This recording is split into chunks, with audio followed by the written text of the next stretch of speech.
Ahoy! Kamusta mga Repa Pips? Magandang yaman sa inyong lahat. Sa video na to, magpapakanton tayo ng idea. Ito ay dedicated para sa mga newbie or clueless sa usapang crypto trading, lalo na forex trading. Kagaya ng dinedemonstrate ko sa Facebook man o sa YouTube na kesyo $100, palagong pepot na kapital, napapalago ko ng ilang 100%. All the way sa $50, napapalago ko ng few $100. Paano nga ba diskarte? So ngayon, nakikita ngayon natin dito ay aking develop application na pang Android mobile. Pwedeng pang cellphone at pwede rin pang tablet. Kagaya ng ginagamit natin ngayon, tablet 10.1 inch na tablet Android. So ngayon, ito yung aking develop app na kung saan ay exclusively lamang available sa aking online masterclass. Para magkaroon ka ng idea, edi punta mo ako dito sa aking official Facebook page, financial page na kung saan Alexonce Business Management Consultancy. Yan yung aking official Facebook page. So ngayon, punta tayo sa may Repa Pips Calculator. Makikita ngayon natin dito, meron tayong calculator na pang Forex, may pang dedicated pang crypto, which is BTC. Tapos meron tayong pang crypto coin. Ito yung dedicated na pang BTC. Ito naman yung dedicated pang lahat ng crypto coin. At ito yung dedicated na Forex calculator. Hanggang sa meron tayong basic calculator pang Philippine stock market, kagaya nito, buy and sell, tapos yung margin function, katulad ng COL kunyari, okay, team zone. Hanggang sa meron tayong margin na function of features dito or na pinaka main page na kung saan ginagamit ito sa average down calculator o panggugulpi ng average. Nakikita natin may transaction 1 all the way sa transaction 4. Bukod pa dyan, meron din itong risk management system. Kunyari, natalo ka ng whatever set of amount, pindutin mo lang ito sa taas at makikita mo na agad dito yung computation. Kunyari, natalo ka ng around $375.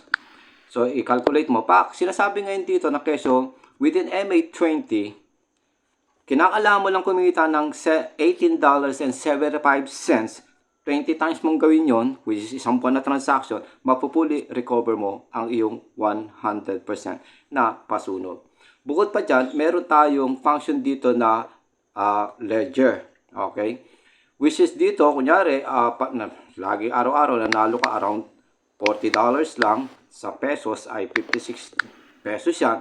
Pag kinumpit na ngayon natin to, lalabas na agad yung like around 100% na success rate mo by daily, weekly, monthly, tapos yung ito nga yung percentage at ito yung suma total na value amount sa pesos. Is either way, 25 all the way sa 100%, sinasabi na agad sa'yo yung mga nagiging success rate at yung magiging yaman mo. Yaman mo per day, per week, per month, at saka yung by peso, all the way sa 1 year to 5 years na transaction sa halagang $40 lang a day na kitaan. Ngayon, meron din tayo ditong leverage na function na kung saan dito i-explain natin mamaya ng konti yan. Pero mag-focus tayo dito sa may margin.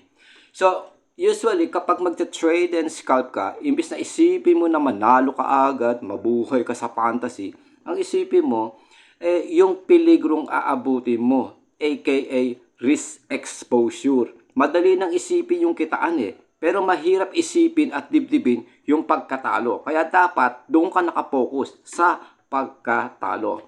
So may kita ngayon natin dito sa Alexonce Repa Pips Calculator, kanya-kanyang category na andito yung balance mo, total equity, margin, free margin, margin level. Habang naandito rin yung ginagamit mong leverage rate, lot size, unit or volume, temporary gain and loss, market price na pagkakabenta mo, at yung sumatotal na average mo na una mong sabit, pangalawang sabit, pangatlong sabit, pang-apat na sabit. So, ganyan yan iniisip. So, ngayon, sabihin na lang natin, meron kang $100 na capital. At gumagamit ka ng 500 leverage. Ba naman to? Lagi ko napipindot yung 8. So, nabili mo kanya sa 1.2510 at bumili ka ng worth 10 lot. Ngayon, kunyari ang market price ay nag-appreciate sa 1.2535. Kapag pinindot natin itong calculate, okay? Pag pinindot natin itong calculate na ito, lalabas na yung temporary gain and loss natin dito. Ilang lot size at total volume. So, pindutin natin yung calculate. Okay. So, sinasabi ngayon agad dito na keso, bumili daw tayo ng 10 lots, that's worth 10,000 na volume o unit sa leverage rate na 500. So, ngayon, sinasabi daw dito na keso, binili mo sa 25.10. Tapos nag-appreciate sa 25.35. Temporary gain mo, $25. Paano diskarte nun? Geto yan. Sinasabi dito sa bandang gitna, ito yung total pips na tinamaan mo. 25 pips. 25 pips versus total volume. So, geto ngayon yan. 25 pips. Okay. 0.0025 pips times total na volume o unit, 10,000. Ang magiging sagot, $25 temporary gain. Kagaya ng nakikita natin dito, temporary gain mo, $25. So, guys na super duper convenient ng Alex 11 Repa Pips Calculator na aking develop na kung saan na ma-maximize ito ng aking mga estudyante sa aking online masterclass. So ngayon, sinasabi daw dito na keso panalo ka ng $25 kung ikaw ay gumagamit ng 500 leverage. Pero subukan natin babaan yung leverage. Okay, nag-auto-compute siya. Yung kanina, 500 leverage, ang volume o unit mo, 10,000 versus ngayon, 2,000 na lang. 10 lot pa rin yung binili mo, yun nga lang, ang volume mo, 2,000 na lang sa leverage rate na gamit mong around 100 leverage, di ba? So, ibalik ulit natin sa may 500. Kung titignan ngayon natin, sa 100 leverage, temporary gain mo lang ay $5. Pero kapag binalik natin sa may 500 dyan, ang temporary gain mo, $25. So, yun yung mga dapat mong iisipin, iintindihin, uunawain, pakamasterin muna bago ka mangas na mag-trade and scalp. At doon nababagsak yung risk management, di ba? Risk exposure. Katulad nito, may sinasabi daw dito, kailan ka mama-margin call at kailan ka ma-liquidate. So, ngayon, gawin natin. Kunyari, nabili mo nga ng 1.2510. Halimbawa, nag-depreciate yung presyo, nag-against sa'yo. Bumagsak ng 1.05 mismo. Temporary loss mo, $10. Ang total depreciation na nag-against sa'yo ay around 10 pips. 10 pips times 10,000 na volume o unit. So ngayon, makikita ngayon natin na keso, yung margin call, nagsasabi pa rin ng no. At yung liquidation, unapplicable o hindi pa gumagana. So ngayon, ibagsak natin yung presyo sa 24.59. Makikita ngayon natin, sinasabi dito, yes, margin call. So, sinasabi ngayon dito, kinakailangan mag-depreciate ng around 50 pips. Temporary loss mo by that time, around $50 na. Ika 50% ng iyong capital.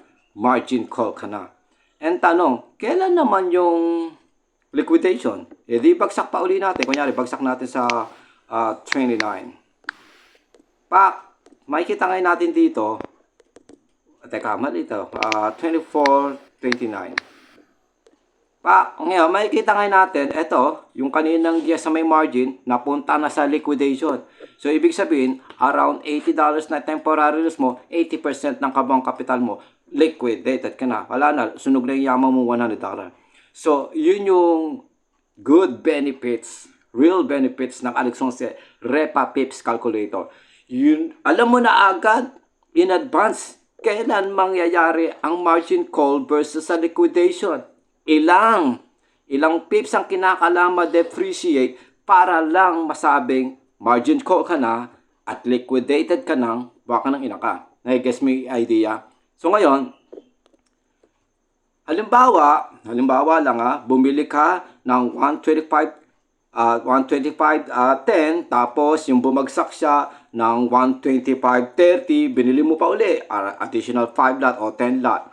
Diba? 1.25, sabihin na natin 1.2535 mo na bili uli, kinolekta mo habang bumabagsak. Kasi itong margin function na ito o yung page na ito ay pang average, pang Google Pay ng average. So ngayon, may kita natin sa una natin transaction, ang average mo 125.10. Bumagsak yung presyo sa 124.30 o sabihin na natin, binanata mo, kinolekta mo sa 125.35.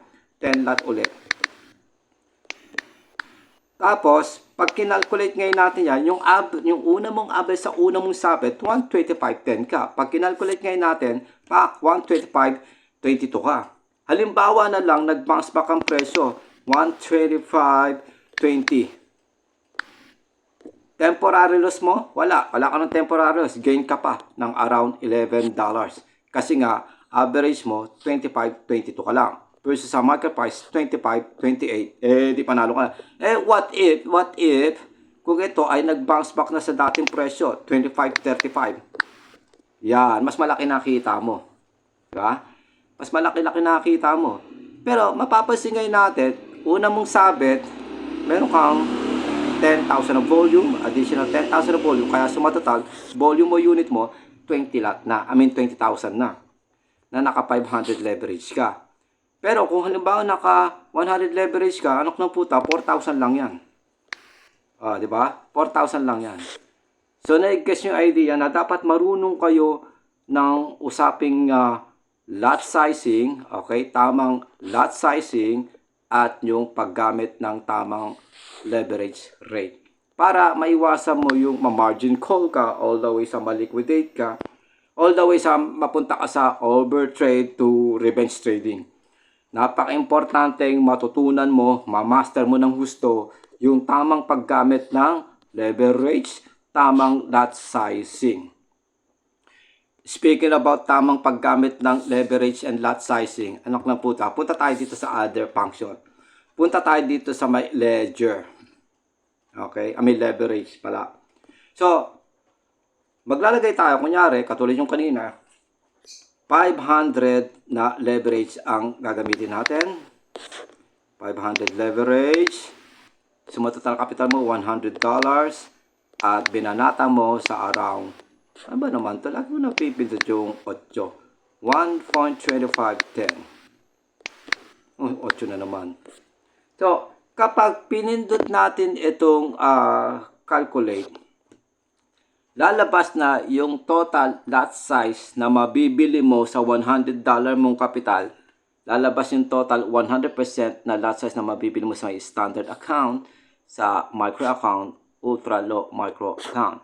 Sasabihin sa iyo agad, way in advance, magkano yung worth ng kapital mo sa ika 50% na lot size. Nai-guess nyo? Sa $100 mong kapital, ilang volume o unit ang ika 50%, which is ito. Diba? Sa $100 mong kapital, ang 100% na lot size na mabibili mo, nakasulat dito. Ang ika 50% ng kabuang kapital mo, nakasulat dito. At yung 20% ng kabuang kapital mo, nakasulat sa 20%. Siyempre, common sense, di ba? Ngayon, pindutin natin yung calculate. Okay. So, may kita ngayon natin, sinasabi daw dito, kung naka-standard account ka, yung $100 mo, makakabili lamang ng 0.40 lot. Sa ultra low, micro, and micro account, makakabili ka ng up to 40 lot. Diba? I-round off na lang natin to the nearest number, Repa Pips. Ang ika 50% ng kabuang kapital mo na naka 500 leverage, sa standard account, 0.20 lang yan. Pero sa ultra low micro o micro account, that's considered 20 lot. Ika 50% ng kapital mo. Ngayon, sa 20% naman, sa ultra low micro account, nasa around 8 lot. So, ang idea niyan, geto. Remember, don't put your packing betlog in one basket. I-diversify mo whatever shit na position o whatever shit na kapital mo. Kaya pang palagong pepot man yan o pang yayamanin o kulangot lang na kapital. You must diversify your total capital, di ba? So ngayon, sa pamagitan nitong Alexonse Repa Pips Calculator Leverage Trading Tool. Sinasabi daw dito, naka 500 kang leverage, $100 yung kapital mo, tumaya ka lang daw ng around 20% of your total capital. Para malesen yung ganong kagrabing risk, para hindi mo agad tamaan ang margin call all the way sa maliquidate ka. So ngayon, sinasabi daw dito, 500 leverage ang gamit mo, $100 na kapital, binanata mo ng 1.2510, around 20%, that's around 8 lot. Para ma-margin call ka daw, kinakailangan mag-depreciate yung presyo, mag-against sa'yo ng around 63 pips. Margin call ka na. Kasi by that time, $50 na temporary loss mo. Margin call, ika 50% ng iyong kapital. So, kapag nag-depreciate ang presyo na nabili mong 125.10, nag-depreciate ng 63 pips, by that time, ang current market price, ito na, 124.47. So, na-guess nyo, very convenient yung Alexonse Repa Pips Calculator. Ngayon, kailan mo malalaman, kailan ka maliliquidate? Sa magkanong presyo? Eto, ganun pa rin. Binili mong 125.10. Kapag nag-depreciate ng around 100 pips yan, by that time, ang current market price, 124.10. $80 temporary loss, liquidated na ang yamang mong $100. So, na-guess nyo, may kung sino-sino every fucking work online nakikiepal, buraot sa usapang 1% to 2%. Kundi ba naman tanga bobo, magko-comment ka pa, hindi, alam mo yun, makikiepal, buraot ka na, hindi ka pa marunong mag-value ng time, basic math lang. Saka ka lang makikiepal, buraot sa usapang 1 to 2% kung ang kapital mo ay super laki. Kunyari, ang kapital mo nasa around $10,000 pataas o kaya $5,000 pataas. Anong na po ito? Kapital mo $100 lang, $500 lang, wala pang 1,000. Sige nga, i-compute mo nga yung 1 and 2% ng $100 ng $500, gasino lang yon. Di ba? So ngayon, idea dito sa may Repa Pips Calculator, whatever set na kapital mo, 5, 10, 15, up to 20% lang ng kabuang kapital mo ang isusugal mo. Kapag sumugal ka ng around 20% ng kapital mo, tapos nag-against sa iyo yung presyo na umabot ng around additional 30%, lalabas ngayon yon, margin call ka. Margin call na yon. Kapag nag-against sa'yo ng around 30%, margin call yon. Tumaya ka ng 20% ng kabang kapital mo, nag-depreciate yung presyo na around 30%. So, suma total, 20 plus 30, tangina ka, margin call ka. Gets mo na? Kasi by that time, nag-depreciate ng 30%, lumalabas ngayon na keso, nakataya ng kabang kapital mo, 20. Tapos nag-depreciate yung presyo, yung position mo around ika 30% ng kabang kapital mo. Anong maputa? Di margin call ka na. So, na-guess yung idea. Ngayon, isipin mo na lang, kung limbawang tumaya ka ng around ika 50% ng iyong kapital. Tumaya ka ng 20 lot. Tumaya ka ng 20 lot. Mas madali kang maliliquidate dyan. Kasi, ika 50% ng kapital mo, anak ng puta, mag-depreciate lang yung position mo, ng around 30% ng kabuang kapital mo, ng inanyang hype yan, liquidated ka na. So, para magkaroon ka ng idea, geto, sabihin na lang natin, geto pa rin binili natin, 25.10. Okay? 25.10. So, dito, maliliquidate ka lang daw dito, burahin uli natin to. Maliliquidate ka lang, sa ngayon, maliliquidate ka lang daw dito pag nag-25, pag nag-24, 29. liquidated ka.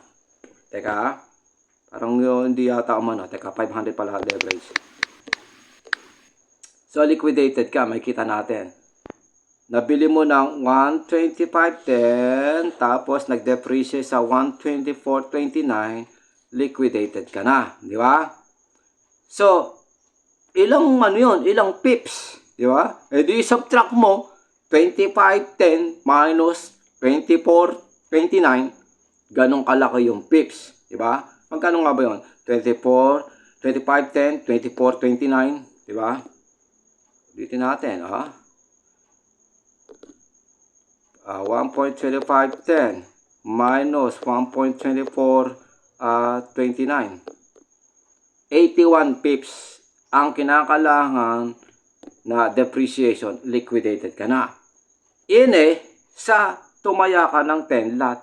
Base sa computation natin dito kanina, pag tumaya ka ng pag tumaya ka ng 50%, that's like 20 lot. So ngayon gawin natin 20 lot, di ba?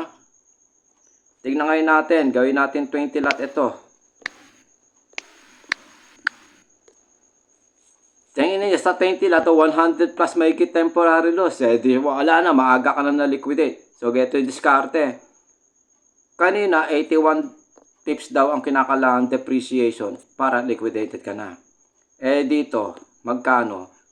Itaas natin ng konti. Kunyari, 2480. Sa 2480, puta margin call ka. Bago pa mag 2480, margin call ka na. Di ba? So, tingnan kayo natin, 2490. Wala ka pang margin call. Wala pang margin call. Ngayon, subukan natin, 85. Wala pang margin call. Wala pang margin call. 80. Yan, may margin call ka na. Kapag ang presyong binili mo 125.10 pumalo sa 124.80, margin call ka na. So ilang pips lang ang difference? Around 30 pips lang margin call ka agad. That's like around 60% ng kabang kapital mo na ang temporary loss. Nai-guess yung ang ikli lang ng hininga. Ang ikli lang ng buhay ng posisyon mo. Ngayon, kailan ka maliliquidate? Di tignan natin, bagsak natin ng konti. 70. Alak lang po tayo na niyang hype yan. Kung tutusin, liquidated ka na. Kinakailangan ko lang i-adjust ito. Kasi $80 na temporary loss mo, liquidated ka. 80% ng kabang kapital mo. So ngayon, ibagsak natin ng isang point lang yan. Isang point. 69. Liquidated ka na. Binili mo sa 25.10, nag-depreciate sa 24.69, liquidated ka na. So, ilang pips yun? Sinasabi, ang total pips na difference, yung nag-depreciate siya, 41 pips. Liquidated ka sa 41 pips. Ngayon, margin call ka naman,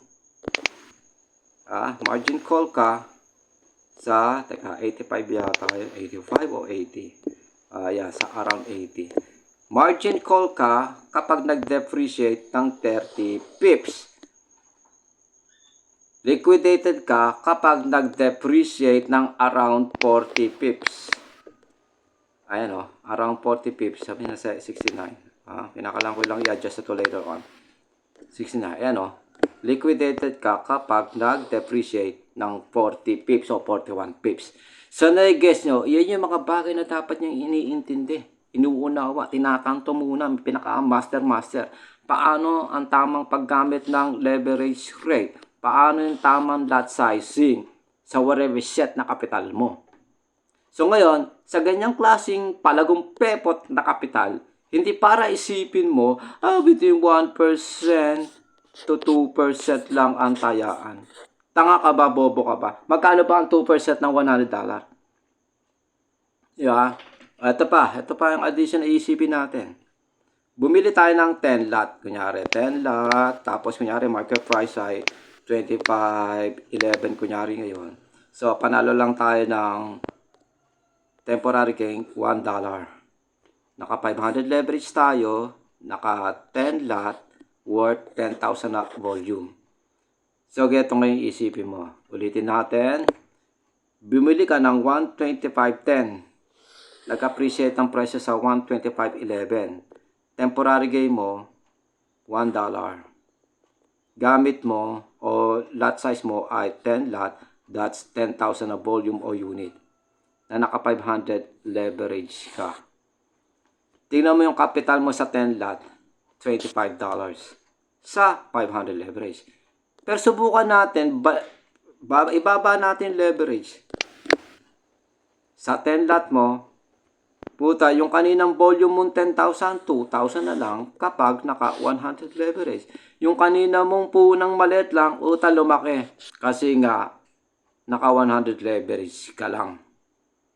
Pag naka 500 leverage ka, yung 100 leverage na worth $125 na kapital, kapag naka 500 leverage ka, mura mo siyang mabibili yung 10 lot. So, matotal na halaga ng 10 lot mo ay $25 lang pag 500 leverage. So, matotal na halaga ng 10 lot mo ay around $125 kapag naka 100 leverage ka. Guess yun na mga repa page, napakagandang bagay ng mga getong klaseng function o feature o calculator na kung saan na ma-maximize ng aking mismong estudyante sa aking online masterclass. So, imagine mo na lang, kunyari, nasa abroad ka, isa kang OFW, hindi ka makauwi-uwi, kahit may 1 million ka na, may 500,000 ka na, may ilang daan ka na, kasi feeling, ayoko umuwi dyan, mauubos na yung pera ko, wala naman akong alam pag negosyo, bla bla bla, hindi katulad dito, sure bet, kaya kada kinsenas katapusan, may sure bet nakita. Magkano lang ba dapat kinakailangan mong gastusin sa araw-araw? Kunyari, example, ito, sa Pilipinas, pwede ka na mabuhay mga $300 per day all the way sa $500 per day. 300 pesos per day to 500 peso per day. So usually, isang regular na tao, kakain ka ng 300 peso per day times 30 days yan, nasa ganyan yung kapital mo sa pagkain. Pero usually, damo na nagiging 500 peso per day ang pagkain mo, di nasa around 15 million. Di ba? So ngayon, may tubig, ilaw, kuryente, internet, tapos meron kang kung ano nung klaseng mga gastusin mo. Huwag mo iisipin yun, yung katulad ng tubig, ilaw, internet, kasi monthly bills yun. Meron ka pang isang buwan para isipin na matustusan yun versus sa everyday mong ginagastos 300 to 500 per day na pagkain. Di ba? So, kung 300 per day na pagkain times 30 days, 9,000 ang iisipin mo sa loob ng isang buwan. Pero ibis na isipin mo yung 9,000, ang isipin mo lang yung 300. Ngayon, kung alimbawa medyo nahihirapan ka sa 300 pesos na yan kasi pang mahirap na pagkain meron dyan. Kunyari level up tayo, 500 peso per day na pagkain times 30 days, 15,000, di ba? Tapos, di problema mo pa yung whatever shit na bill mo, tubig, ilaw, internet, kuryente, cellphone, bla bla bla bla. So ngayon, ibang usapan naman yon kasi yun nga, pang isang buwan mo na iisipin yun. Meron kang isang buwan na palugit para masolusyonan yon. Ang dapat mong sinusolusyonan, yun lagi talagang everyday na 24 oras ginagastos pagkain between 300 to 500 pesos. So dito ngayon babagsak itong ledger. Ano? Alex 11, Repa Pips Calculator, ledger. Sige, ang problema mo lang per day 500. Ang problema mo lang sa loob ng isang buwan is 15,000. What if nagka-crypto, forex trading o US stock market ka trading, nakaka $40 ka lang per day. Tapos 56 pesos ang conversion. Ang magiging yaman mo per day ay, teka, 48 ba? 48 to. Teka lang baguhin natin to. $40 lang, 40. Lagi mo napipilihan. So ngayon, magiging yaman mo per day is $40. Per week, $200. Per month, $800. Sa pesos, nasa 44,000 pesos yan. Which is, lagpas ka ng konti sa low income. Yeah? Kasi yung middle class, dapat naagawa ka ng 100,000 pataas Middle class, 100,000 to 200,000. So ngayon, usually, ang low income ay naglalaro lang sa 20,000 pababa o 15,000 pababa. Versus sa mag-trade and scalp ka sa Forex crypto, maka $40 ka lang per day, which is suma total, dalawang kitaan lang yan ng pangtangang kita. Isang sabit at bitaw, pangtangang kita, $20 pataas. Dalawang pangtangang kita yan. Yung pambobong kita, $10 pataas per sabit at bitaw. So, apat na kabobohan lang, apat na bobong trade lang ang kinakailangan mong gawin, $40 yun. Ngayon, kung halimbawang pangtangang kita, $20 per trade. So, ibig sabihin, dalawang pangtangang kitaan lang ang kinakailangan mo para masolusyon mo yung problema mo, 300 peso per day na pagkain o kaya 500 peso per day na pagkain. So, ngayon, isipin mo, nakaka $40 ka lang per day. $40 ka lang per day. Magkano lang ang isang buwan mong pagkain? 15,000. Isang buwan mong pagkain ay 15,000 lang. Versus sa, tingnan mo isang buwan mo dito, 844. Anak ng puta yung hype, kahit maging asyong aksaya ka tangina yan, sige, tanggalan mo na lang kunyari ng 20,000 yung 44. Tangina, meron ka pang yaman 24,000. Doon mo ngayon itutustos yung pang tubig mo, 2K. Pang kuryente mo, 2K. Pang tubig mo, 1K. Tangina yan, di ba?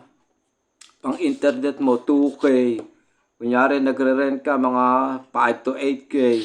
Is either way, puta. 13,000 lang yan. 13,000 versus natira sa'yo, 44. Sa 44,000, may 24,000 ka pa. Puta, kinakailangan mo lang kumita ng $40 per day. Hindi mo na kinakailangan tsumupa ng boss sa pagiging OFW. Hindi mo na kinakailangan makapag-bullshitan pa sa kahit sino. Patuto ka lang ng day trading scalping sa stock market, lalo na sa forex and crypto. Diba? Mismo estudyante ko nakagawa ng higit-higit pa dyan sa mga pinagsasabi ko na. Since pantanga, pambobong kita nga lang yan. Ang pambobong kita sa forex o crypto ay $10 pataas per trade. Ang pangtangang kita sa forex o crypto, sa crypto trading scalping, pangtangang kita, $20 pataas per trade. Ganyan yan. Pero usually, ako man, pati mga estudyante ko, tinuturuan ko, nakaka more than $50, lalo na nakaka more than $100. I-level up natin. Sumatotal, rough estimation na lang ng buhay mo, ganito.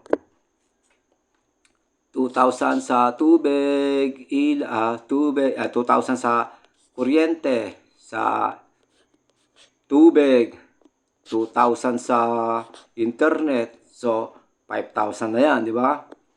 1,000 sa pangluto mo sa bahay, 11,000 na. Ano pala ito? 6,000 na ito, di ba? 6,000 na. 6K. Utility ito. Yung 300 per day mo is 9K. Yung 500 per day mong pagkain is 15K. Sasabihin na lang natin, rough estimation ng kabuang buhay mo ay nagkakahalaga ng 30,000.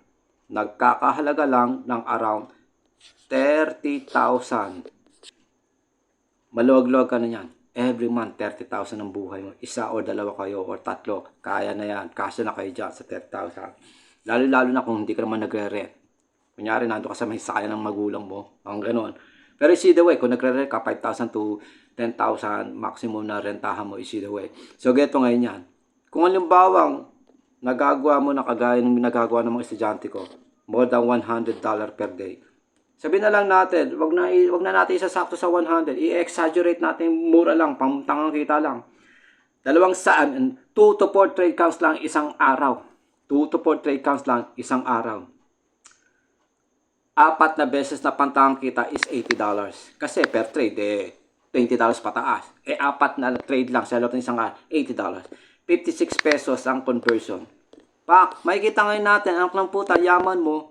Puta, halos naandun ka sa may middle class, Yan na ang yaman mo. Halos naandun ka na sa range ng middle class. Isipin mo, eto na yaman mo, 89,000. 89 minus buhay mo, tanginang yung hype yan, Kahit wag na tayo magmat tangina, mata sa mata na lang Alam mong super laki, advance. Ha? Positive ka every fucking day, positive ka every fucking week, positive ka every fucking month, positive ka rin every fucking year. Versus na, kung halimbawa naka-generate ka lang sa pagiging trabahador ng 20k pababa, o kaya 30k pababa, ng puta, kadalasan negative ka pa niyan. Every day, every week, every month, year in, year out, negative ka. I-versus mo dito sa sinasabi ko. Puta, kinakailangan mo lang kumita ng around $80 per day. Sa loob ng isang buwan, mayaman ka na ng almost 100,000. Eh di lalo na, i-compute mo ngayon to. Ang yaman mo, 100,000 per month. Ang magiging yaman mo, 1 million per year. Puta, millionaires ka na, o multi-millionaire ka na, sa loob ng 5 years lang. Partida, tanga ka pa niyan, bobo ka pa niyan. Hindi pa pang professional na kita niyan. Pantanga pang bobong kita lang yan Yung between 40, 60, 70, 80, 90, up to $100 na $100 na goal per day. Mga pantanga pang bobong kita lang yan. Na-guess nyo? Parang awa sa sarili, mag-value ng time.